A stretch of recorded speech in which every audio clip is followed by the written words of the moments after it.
Welcome to the last in a series of 3 special summer podcasts from Asset Finance Connect, sponsored by Alpha.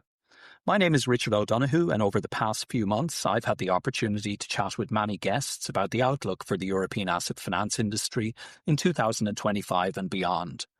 In our summer series so far, we've explored AI and captives, and today we're going to talk about another hot topic in our industry, sustainability.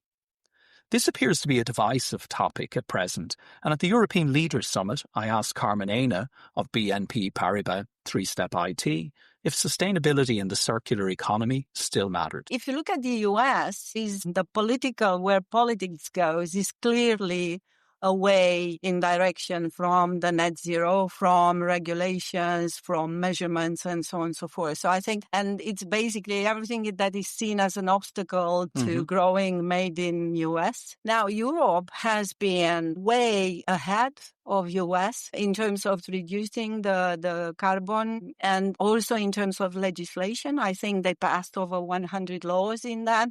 But here things are slowing down as well. So you have also politically the right that is gaining a lot of field. Economic growth doesn't come. So yes, but directionally you can feel that is going in the same direction. Not as extreme by no means. However, there is a feeling that it goes in the same direction. Nevertheless, does it mean, and that's my thought, does it mean that we as a leasing industry should slow down our support specifically for the circular economy? I don't think so. Because first of all, to get to the net zero, which in Europe, so many companies and many governments still have on the agenda, it's impossible to go without circular economy. A few weeks later, Carmen joined me with far less background noise to delve into the circular economy in more detail.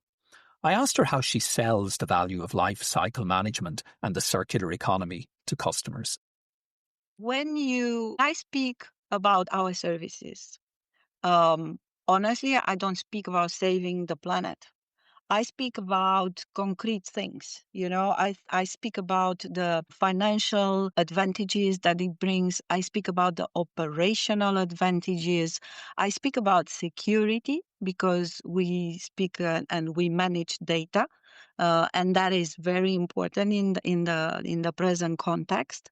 And of course, in the end, I speak a lot about the environmental benefits. But the most important thing is when you avoid the production of new, there are companies that need the latest technology. There are other group of consumers like students or non-profit organizations or other type of consumers that they don't need the latest type of technology. The OEM, the hardware today, they produce the refresh cycles are very short, and with the rise of artificial intelligence and data and cloud, they become even shorter. But there are these groups of customers that don't necessarily need the latest type of technology, and you make that available to them at a reasonable price. Jan Touton of Blackwinch also had a very interesting perspective on the circular economy and how as-a-service models can contribute to this. I'm convinced, and it's not only me, but by reading studies also, that the scarcity of raw materials is rising. And if it's not scarcity, at least it's the cost of the raw materials. Look at copper. Copper is 20 times more expensive than 10 years ago. If I am a manufacturer of air cooling units which are full of copper, I have a huge interest of remaining the owner, not of the cooling units, but of the raw materials that are in there.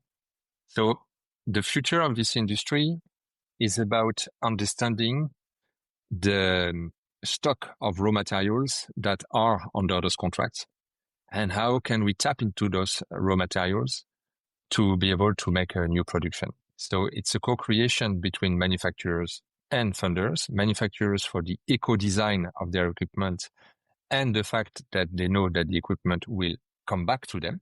And so they can use it for a second, a third, a fourth user, and then use the raw materials in it.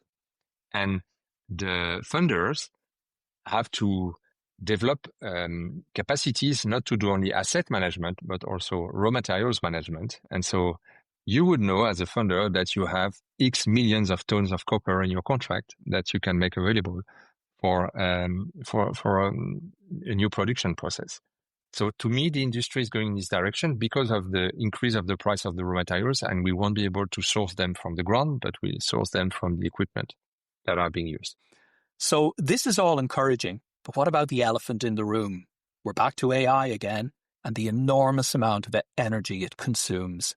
Here's Richard Houston's view on this. On the one hand, it's overstated to the impact. So on an individual basis, if you're using AI, the impact of that is really negligible compared to many of the other things you do in your day-to-day life. So you're probably using far more energy watching Netflix than you are using for ChatGPT or similar, just on a comparison.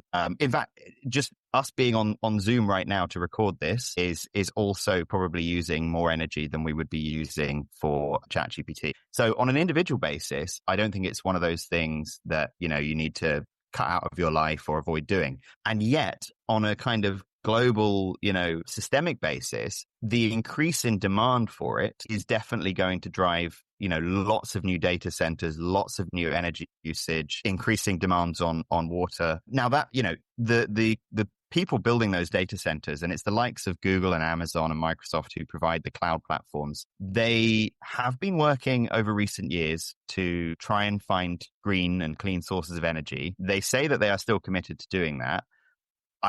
I genuinely hope they kind of stick to that. And I think in certain regions, it's easier than others. It's easier in Europe than it is elsewhere for them to do that. It feels we go through this as a society when we kind of balance the costs and benefits of any technology. And if we were really making a, cost benefit analysis, there's a lot of other things that you might then start questioning and saying we need to cut that. And actually we do say we need to cut those things out. I think AI offers so many potential benefits across so many areas that it's well worth, the increase in energy expenditure. And we just have to hope that we can balance that by using clean energy sources. So having started our summer series of podcasts discussing AI, we've come full circle.